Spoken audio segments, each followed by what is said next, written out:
Buenos días. Cerramos ya esta semana de pleno en Estrasburgo antes de la parada del mes de agosto. Aún nos quedan semanas de trabajo, pero eso ya será en Bruselas. Una semana que ha estado centrada fundamentalmente en el resultado de la reunión del Consejo Europeo de la semana pasada. Como sabéis, llegábamos a ese Consejo esperando que la Unión fuera capaz de poner en planta un sistema común de acogida de refugiados después de los últimos casos con el Aquarius o con el barco que acaba de llegar hace unos días a Barcelona. Los retos eran importantes, Europa lleva años sin responder a esta exigencia, aunque no es Europa, es el propio Consejo Europeo, son los gobiernos nacionales, porque como ya he dicho en otras ocasiones, tanto la Comisión Europea como el Parlamento han realizado distintas propuestas para resolver este asunto desde Europa. He de decir que el gobierno español se ha estrenado en los consejos europeos con un gran esfuerzo, con el ejemplo de la acogida a los últimos barcos de refugiados, lanzando un mensaje de solidaridad en Europa. Pero también es verdad que ese esfuerzo, esa valentía del gobierno español, no ha contado con el apoyo suficiente por parte de otros gobiernos que siguen enredados en un debate que no va a ninguna parte. Las conclusiones no pueden ser satisfactorias. Es verdad que hay un sistema europeo pactado, pero es verdad que el propio sistema es voluntario y es verdad que no parte de los principios, de las raíces con las que Europa debería afrontar este asunto. Y por lo tanto, felicito, como digo, al Gobierno de España por, podríamos decir, poner una pica en Flandes en este asunto, pero esperamos que tanto el Gobierno como nosotros desde aquí, desde el Parlamento, sigamos presionando en este asunto para lograr algo más.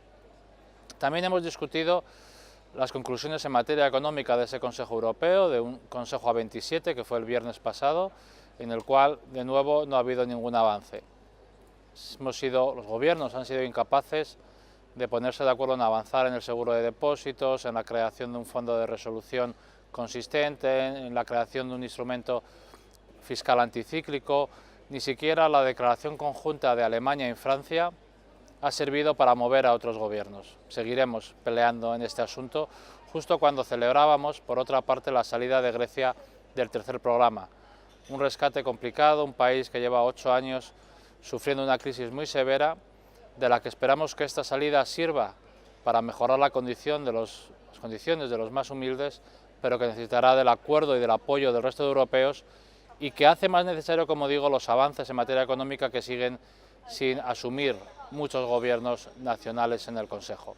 También hemos discutido y aprobado la nueva directiva de copyright, una directiva cuestionada que ha generado un importante debate en nuestro país y en toda Europa. Yo me gustaría aprovechar este momento para explicar la posición de los socialistas españoles. Creemos que es necesario una reformulación del actual mercado digital. En estos momentos hay plataformas digitales con ánimo de lucro que tienen no pocos beneficios, muchas de las cuales no tributan en Europa o eluden fiscalmente en Europa y que aprovechan los contenidos de los creadores, de los artistas, para, como decía previamente, aumentar su cuenta de resultados. Y esto es un entorno que no es justo ni es sostenible, porque Europa es una gran potencia en la creación, es una gran potencia de contenidos y necesitamos crear un marco legal, un marco institucional que reparta los beneficios de esa creación de una manera justa entre las propias plataformas, los intermediarios y, por supuesto, los creadores. Y esto no existe en la actualidad. El Parlamento Europeo no ha apoyado la censura ni ha apoyado acabar con el negocio digital. El Parlamento Europeo lo que quiere es tener un sistema que clarifique que aquellos contenidos que se suben a las plataformas y por las cuales las plataformas cobran, ya sea vía usuarios o vía internet, vía publicidad, puedan recibir su parte. Y para ello se ha creado un sistema que aquellas plataformas con objetivos de lucro, porque Wikipedia u otras plataformas que no tienen objetivos de lucro están fuera de la regulación, pero aquellas que sí lo tienen se sometan a un entorno en el cual compartan sus beneficios con aquellos que crean los contenidos. El Parlamento lo ha aprobado y se inicia la negociación con el Consejo, el llamado trílogo. Veremos a ver cómo evoluciona esa negociación y en qué medida ese trílogo pueda pulir o retocar o mejorar la actual redacción del texto que hemos aprobado. Pero el mensaje central es que la situación de las cosas no puede continuar igual, porque acabaremos sin creadores en Europa.